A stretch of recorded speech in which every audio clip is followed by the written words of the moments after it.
मौत एक ऐसी भयानक सच्चाई है जिससे आज तक कोई भी नहीं बच पाया है। लेकिन एक और कड़वा सच ये भी है कि सच्चाई मौत के बाद भी सामने आ सकती है। आज की कहानी दो बहनों की है जो अडॉप्टेड चाइल्ड थे। उन्होंने कभी अपने माता पिता को नहीं देखा था और अपनी जिंदगी को गोद लिए हुए घरों में गुजारती थी। लेकिन जिंदगी ने उनके साथ ऐसा खेल खेला जिसमें मजबूत खिलाड़ी भी हार मान जाए। क्या कर रही हो निधि? अब तो बड़ी हो गई हो, अब तो मिट्टी में खेलना बंद कर दो। दीदी क्या तुम भी? बच्चों, अपने कमरे में जाओ और जाकर सामान पैक कर लो। तुम्हें लेने के लिए मर्फी परिवार नीचे इंतजार कर रहा है। चलो जल्दी जाओ। क्योंकि नैना और निधि अडॉप्टेड चिल्ड्रन थे, तो अक्सर उनको फैमिलीज चेंज करनी पड़ती थी। जिंदगी अब तक खुशनुमा चल रही थी। दीदी, सच कहूँ तो मुझे इस परिवार को छोड़कर जाने का बिल्कुल मन नहीं कर रहा। लेकिन अब दूसरा कोई रास्ता भी तो नहीं है। हम अनाथ की जिंदगी ऐसी ही होती है, एक घर से दूसरे घर, दूसरे घर से तीसरे घर। दोनों अडॉप्टेड बहनें अभी जिंदगी की लड़ाई में बहुत छोटी थी। नैना जहां 13 साल की थी तो उसकी छोटी बहन निधि 10 साल की थी। अब उन्हें मर्फी फैमिली में जाना था। दीदी, क्या तुम्हें पता है मर्फी आंटी बहुत खड़ूस है। इन्हें बच्चों से कोई खास लगाव नहीं है। फिर न जाने क्यों ये हमें लेने आई है। हाँ, ये बात है तो सही, क्योंकि मैंने भी सुना है कि इनका स्वभाव बहुत अजीब है और व्यवहार बहुत खतरनाक है। पहले भी कई लोगों ने इनके यहाँ से बच्चों के गुमशुदा होने के किस्से बताए हैं। बच्चों, बाहर गाड़ी में बैठ जाओ। हाँ?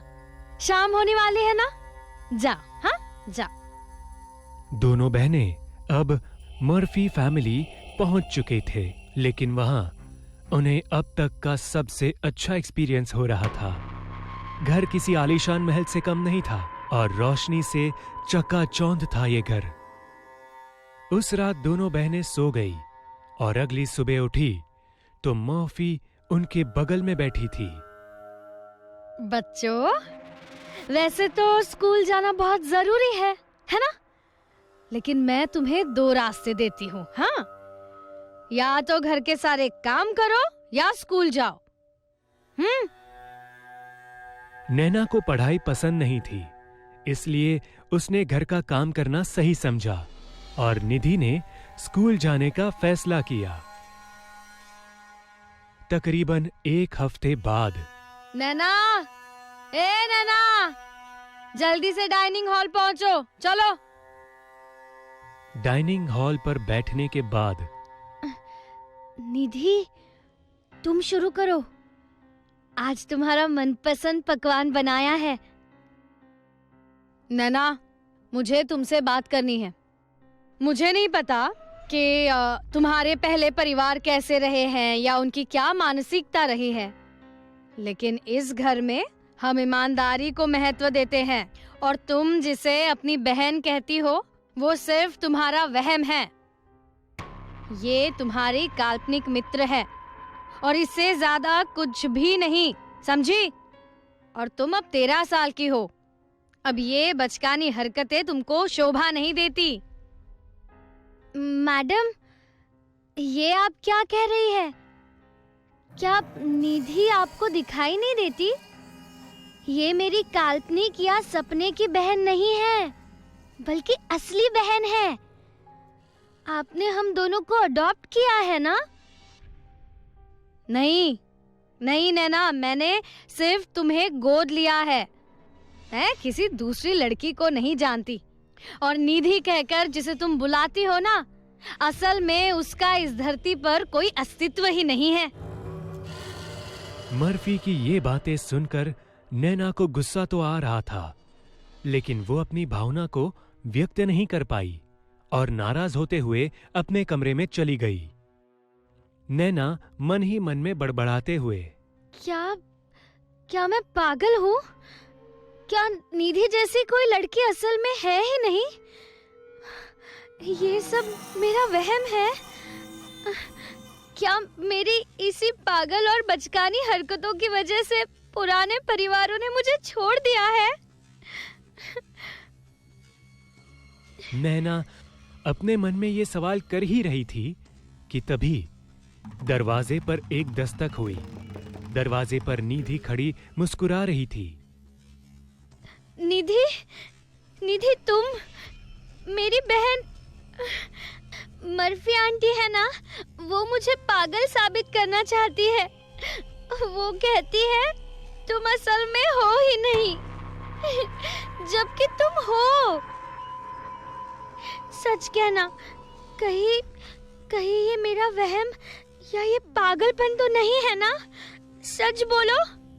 निधि की आंखों में आंसू होते हैं और वो बिना कोई जवाब दिए सीधा चलने लगती है और वो बेसमेंट के पास जाकर गायब हो जाती है। नैना बेसमेंट में पहुंच चुकी थी। तभी उसे भूरे बालों वाली और चेहरे पर बहुत झुर्रियां वाली औरत दिखती है, जो ठीक से देखने पर पता चलता है कि ये तो मिस मर्फी ही है। नैना को दिखता है कि मर्फी असल में कोई इंसान नहीं, बल्कि एक नरभक्षिणी डायन है। तभी वो प्लास्टिक के थैले में से एक लाश को बाहर निकालती है। ऊपर बल्ब लटक रहा होता है, जिसकी रोशनी में नैना को साफ दिखता है कि वो लाश किसी और की नहीं, बल्कि निधि की थी। नैना अंदर से कांप उठती है और अब उसे समझ नहीं आ रहा था कि वो क्या करे।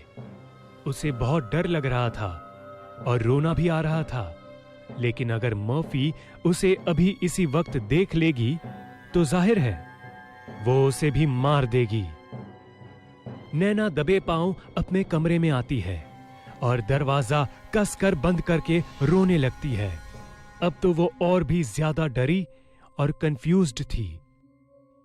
कुछ समय बाद वो नॉर्मल होती है तो वो ये सोचती है कि असल में पूरा मामला है क्या।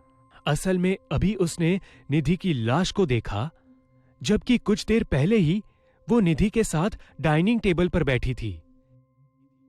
कहीं ऐसा तो नहीं कि मर्फी ने निधि का कत्ल कर दिया और अपने कातिल के कैरेक्टर को छिपाने के लिए निधि को अदृश्य साबित करने का ढोंग कर रही है। लेकिन अगर ऐसा है भी तो निधि उसे कैसे दिखाई दे रही है, जबकि वो तो मर चुकी है। उसका सिर ये सब सोच सोच कर फटा जा रहा था। तभी उसने अपनी बगल में निधि को बैठा देखा, जिसे देखकर वो बहुत ज्यादा डर गई। दीदी, तुम डरो मत। ये सच है कि मैं मर चुकी हूँ और मेरा अब कोई वजूद नहीं है, लेकिन मेरी कातिल वो चुड़ैल मर्फी ही है। ठीक पिछले हफ्ते के शनिवार की रात को जब तुम बार्बर अंकल के साथ मेला देखने गई थी ना, तब मैं गलती से मर्फी आंटी के रूम में दाखिल हो गई थी, जहाँ जाने को वो सख्त मना करती थी। मर्फी आंटी के कमरे में उनकी असलियत थी, जैसे भूत के कॉस्ट्यूम, बड़े नाखून, सफेद बाल और खून की बोतल। मुझे मर्फी आंटी ने देख लिया और अपनी असलियत छिपाने के लिए उन्होंने मुझे धोखे से बेसमेंट में बुलाया और सिर पर रॉड मारकर मुझे मार दिया, मेरी हत्या कर दी। और वही मुझे एक प्लास्टिक के थैले में बांध दिया, जिससे किसी को मेरे बारे में कभी पता ना चल सके। इतना बताकर निधि वहां से गायब हो गई। यानी कि नैना को अब पूरा माजरा पता चल चुका था उसे बहुत रोना आ रहा था, क्योंकि उसके और उसके बहन में एक बहुत मासूम रिश्ता था, जिस वजह से निधि की आत्मा मरने के बाद भी उसे दिखाई देती है। नैना ने सोच लिया था कि अब वो किसी भी तरह से निधि को इंसाफ दिलाएगी और मर्फी को सजा। इसलिए अगली सुबह होते ही वो तैमूर अंकल के घर गई और उन्हें जाकर सारी बात बताई।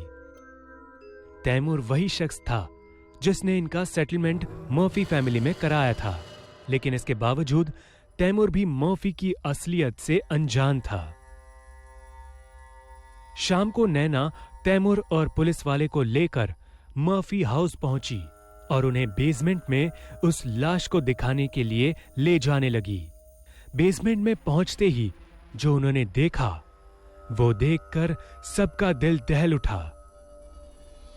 उन्होंने देखा मर्फी फांसी के फंदे पर झूल रही थी और अब उसका असली चुड़ैल वाला चेहरा भी साफ झलक रहा था।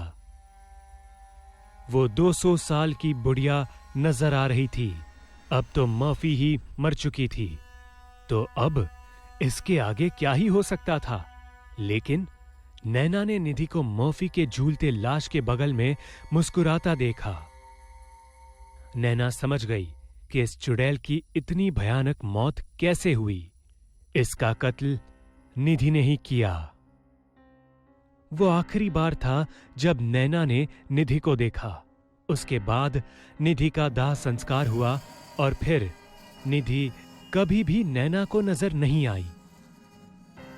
मर्फी का अंत भले ही दर्दनाक हुआ, लेकिन उसने एक मासूम से उसकी जिंदगी छीन ली। 2 बहनों को हमेशा हमेशा के लिए जुदा कर दिया। आज इस घटना को बीते एक लंबा समय हो गया है, लेकिन नैना आज भी उस घड़ी को याद करती है तो दहल उठती है, खासकर उस लम्हे को जब मरने के बाद भी निधि की आत्मा ने उसे सच बता दिया और मर्फी का पर्दा फाश किया। इसलिए कहते हैं, मौत सिर्फ शरीर को आती है, आत्मा और भावना दोनों अमर है। अगर रिश्ता और प्यार पवित्र है तो मौत के बाद भी आपका प्रेमी आपकी रक्षा करेगा और आपके साथ रहेगा। भले मर्फी ने खुद की असलियत छिपाने के लिए निधि का कत्ल कर दिया, लेकिन निधि की मौत के बाद भी असली सच सबके सामने आ ही गया। विहान, अथर्व और शिवांश तीनों बहुत ही अच्छे दोस्त थे और तीनों 12th स्टैंडर्ड की एग्जाम को कंप्लीट करने के बाद वेकेशन में कहीं घूमने जाने का प्लान कर रहे थे। मुझे लगता है इस बार हमें गोवा या मनाली नहीं, बल्कि गांव जाना चाहिए। गांव के सुंदर वातावरण और गांव की हरियाली का आनंद उठाना चाहिए। बात तो तेरी सही है, लेकिन हम में से किसके गांव चले? हम तीनों एक एक करके सभी के गांव चलेंगे, लेकिन शुरुआत बिहान के गांव नाथुपुरा से करेंगे। हाँ, तो दिक्कत क्या है? चलो, लेकिन थोड़ी सतर्कता बरतना। मेरे गांव में तुम्हारी ये आवारागर्दी नहीं चलेगी, जैसे देर रात तक जागना, शाम को बाहर घूमना और सबसे खास भूत प्रेत का मजाक बनाना। अरे हाँ, मैं तो भूल ही गया था, तेरा गांव अंधविश्वासी के साथ साथ कायर और फट्टू भी है। देख, अब तेरा ज्यादा हो रहा है। बिहान, तू साइंस का इतना ब्रिलियंट स्टूडेंट होकर इन भूत प्रेतों पर विश्वास करता है, लेकिन कसूर तेरा भी नहीं है, क्योंकि तेरा जड़ ही वहां से जुड़ा है, तो ये तो लाजमी है। लेकिन तू टेंशन मत ले, इस बार हम तेरी और तेरे गांव दोनों की गलतफहमी दूर कर देंगे। तीनों दोस्त आने वाले वेकेशन में गांव जाने का प्लान कर रहे थे और तीनों ने चुना विहान का वो भूतिया गांव, जहां शाम ढलने के बाद उस गांव की चुड़ैल निकलती है और गांव में अकेले टहल रहे किसी भी इंसान को जान से मार देती है। अब तीनों को भूतों में जरा भी विश्वास नहीं था और इस बार उनका मकसद भी यही था कि वो गांव पहुंचकर उस चुड़ैल वाली बात को उनकी गलतफहमी साबित कर दे जो उन्होंने इतने सालों से पाल रखा है। शाम की ट्रेन से वो लोग अगले दिन दोपहर में पहुंच गए थे विहान के गांव नाथुपुरा। वो तीनों विहान के घर पहुंचे। उनके गांव के पुश्तैनी मकान में सिर्फ विहान की दादी रहती थी और बाकी के लोग शहर में ही सेटल्ड थे। अरे बेटा, तू आ गया, बहुत अच्छा किया। जा जल्दी हाथ मुंह धो ले, मैं खाना लगा देती हूँ, जा। तीनों दोस्त खाना खाकर एक ही कमरे में अपने अपने बेड्स पर रेस्ट करते हुए बातें कर रहे थे। अरे तुम लोग सो कहाँ गए? अपना मकसद भूल गए क्या? अथर्व अपने दोनों दोस्तों के साथ कमरे से बाहर चुपके से निकलता है और दादी के कमरे में घर की चाबी लेने जाता है। अथर्व अकेला दादी के कमरे में गया था। वो जैसे ही वापस जाने को मुड़ा, एक पतले से हाथ ने उसकी टी शर्ट पकड़ ली और पीछे से एक डरावनी आवाज आई, चाबी रख दे यहाँ। अथर्व जैसे ही पीछे पलटा, उसने देखा कि विहान की दादी ने उसके कंधे पर हाथ रखकर उसे रोका था। असल में विहान की दादी कोई इंसान नहीं, बल्कि एक चुड़ैल थी, जिसका चेहरा उस अंधेरी रात में भी इतना भयानक लग रहा था कि कमजोर दिल वाला तो वहीं मर जाए।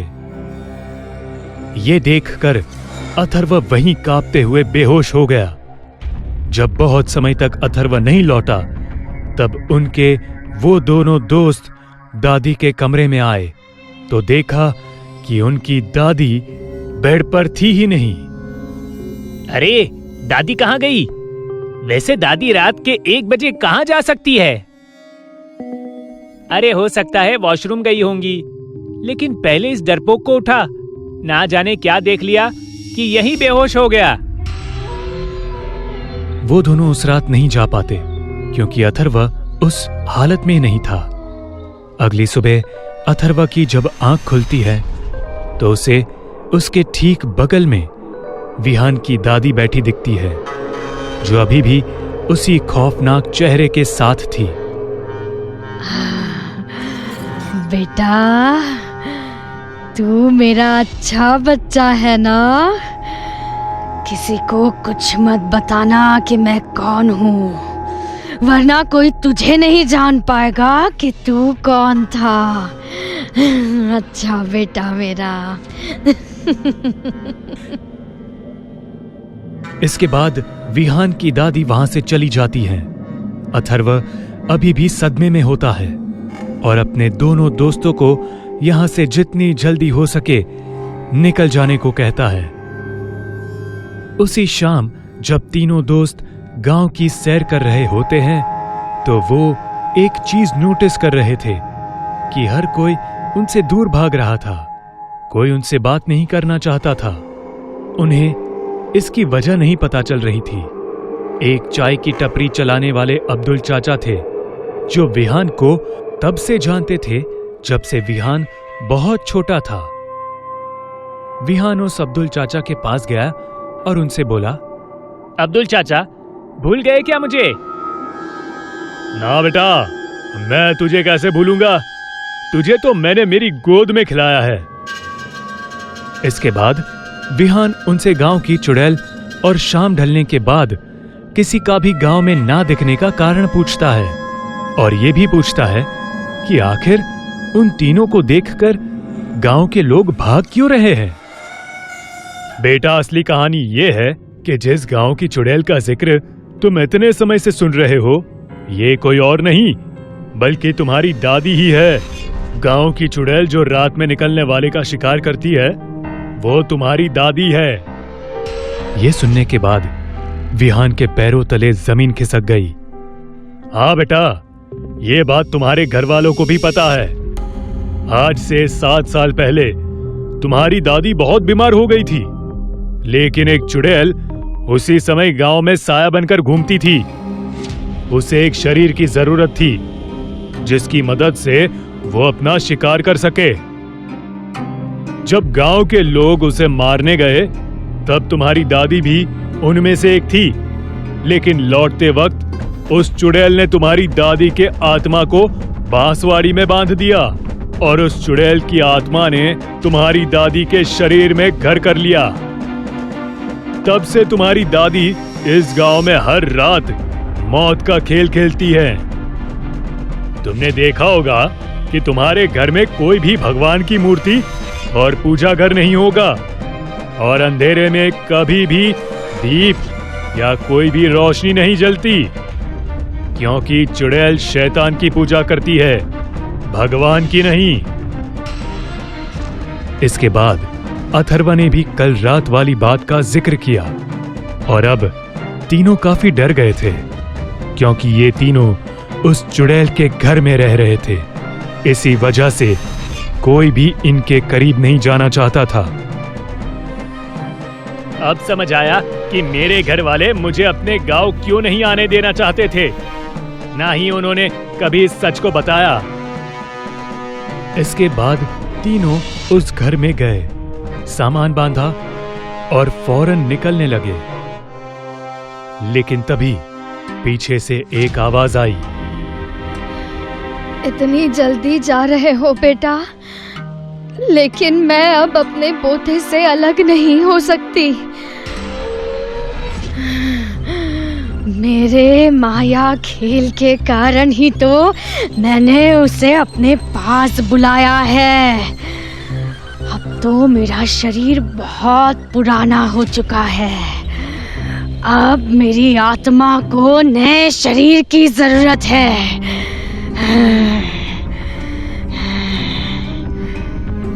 इतना कहते ही विहान की दादी के अंदर बसी उस चुड़ैल की आत्मा ने विहान के शरीर के अंदर दस्तक दी और इस डरावने दृश्य को देखते हुए वो दोनों दोस्त अपनी जान बचाकर भागे। कहते हैं अब विहान की दादी की जगह विहान का शरीर उस चुड़ैल का घर बन चुका है, जो अगले 60 साल तक यूं ही इस गांव में हर रात मौत का खेल खेलेगा।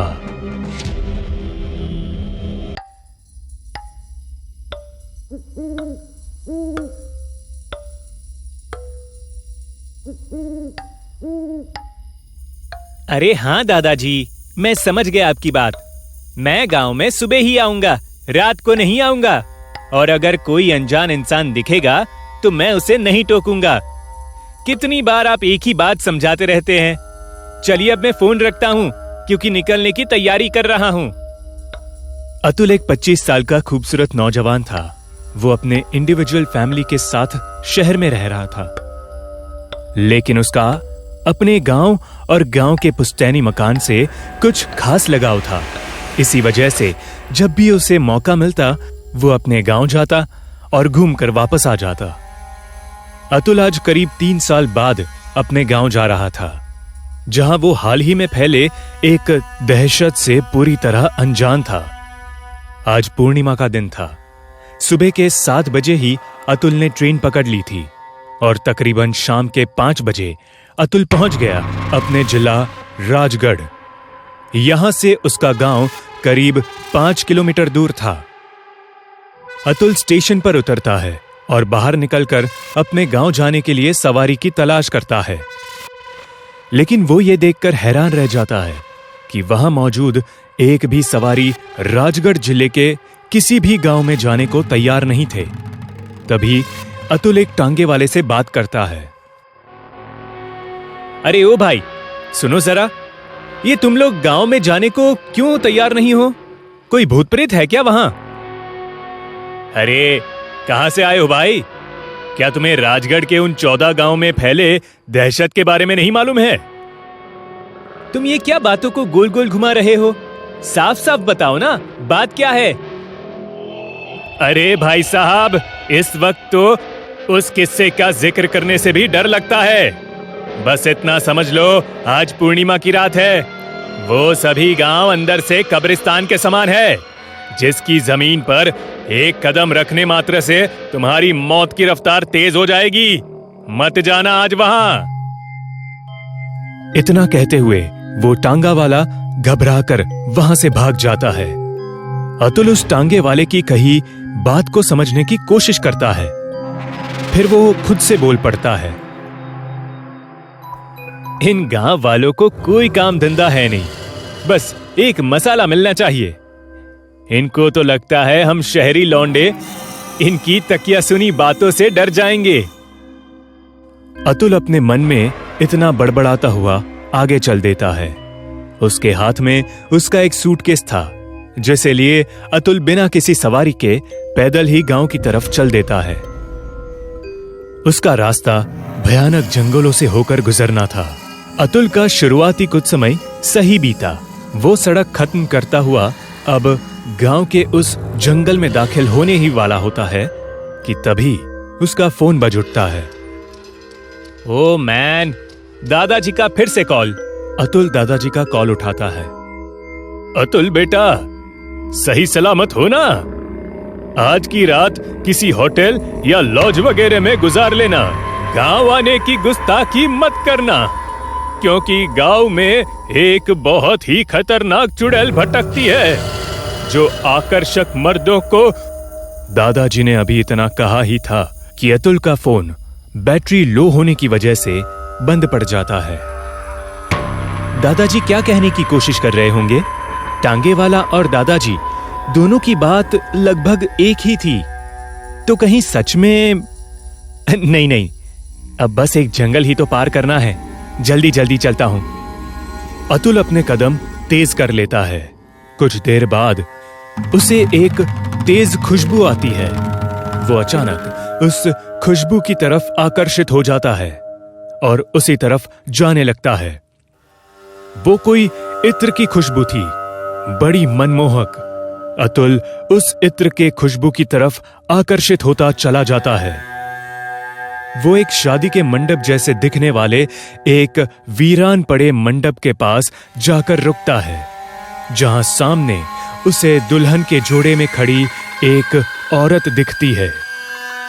अतुल पर वशीकरण हुआ था और इसी के चलते वो शादी के मंडप तक आ पहुंचा था। इसके बाद अतुल धीमे धीमे मंडप के अंदर दाखिल होता है और फिर उसके सामने खड़ी औरत उसे वरमाला पहनाती है और इसके ठीक बाद अतुल भी उस औरत को वो वरमाला पहनाता है। अतुल अपने आप विवाह की सारी रस्मों को करने लगता है। विवाह संपन्न हो जाने के बाद अतुल अचानक से बेहोश हो जाता है और जब उसकी आंख खुलती है तब वो होश में आ चुका था और अपने कंट्रोल में था। उसके पूरे शरीर में एक भयानक दर्द हो उठा था। अतुल उस दर्द से परेशान उठने की कोशिश कर रहा था, लेकिन ये क्या, अतुल के हाथ और पैर दोनों बिस्तर के दोनों किनारों से बंधे हुए थे। तभी उसे अपने सामने एक औरत घूंघट में आती दिखाई देती है। उस औरत को देखकर अतुल चीखने चिल्लाने लगता है। कौन हो तुम? मुझे इस तरह क्यों कैद कर रखा है? फिर वो औरत अपना घूंघट उतारती है। उसका चेहरा देखकर अतुल का पूरा शरीर कांपने लगता है। वो जले चेहरे वाली एक डरावनी औरत थी, जिसकी आंखों की पुतलियां गायब थी और पूरे चेहरे से लाल खून झलक रहा था। इतने डरावने नजारे को देखकर अतुल कांपना शुरू कर देता है। कौन हो तुम? मुझे जाने दो, मुझे छोड़ दो। वो औरत अतुल के करीब आती है और फिर उससे एक भारी आवाज में कहती है, मैंने तुझसे शादी कर तुझे यहाँ ले आई, लेकिन मुझे मालूम पड़ गया कि तू मेरा पति नहीं है, इसलिए अब तुझे मरना होगा। अब तुझे मरना होगा। मुझे मत मारो, छोड़ दो मुझे, जाने दो मुझे। अतुल उस डायन से रहम की भीख मांगता रहा, लेकिन रहम इंसानों में होता है, डायन और पिशाचों में नहीं। अतुल के ठीक बगल में रखी खंजर हवा में अपने आप उठती है और वो खंजर अतुल के सिर से आर पार हो जाती है, जिससे अतुल तड़प तड़प कर मौत की नींद सो जाता है।